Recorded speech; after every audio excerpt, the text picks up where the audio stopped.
Anandapara AP স্কুলে প্রতিদিন প্রতিনিয়ত চলে বিভিন্ন রকমের বৃক্ষরোপণ,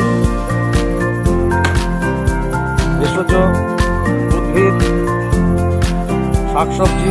তো এখন একটা 12 মাস ফল নেবে সেরকম একটা আম গাছ লাগানোর উদ্যোগ চলছে। আমাদের রানা স্যার একাই গর্ত করে ফেলেছে।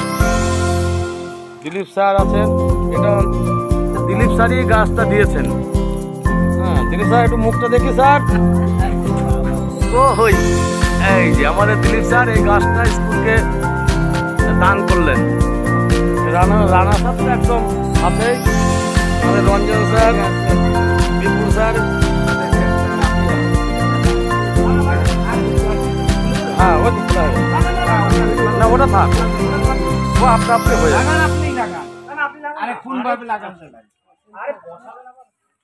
দেখি দেখি মুখ, মুখ দেখি মুখ, মুখ দেখি। রঞ্জন যাও, কই না গেলে কি করে হবে?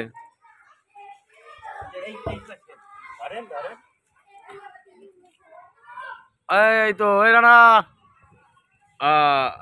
এই তো ঠিক আছে, দারুণ ব্যাপার। যেন এই আমটা আমি সামনে বার এইবারই পাই ডিসেম্বরে।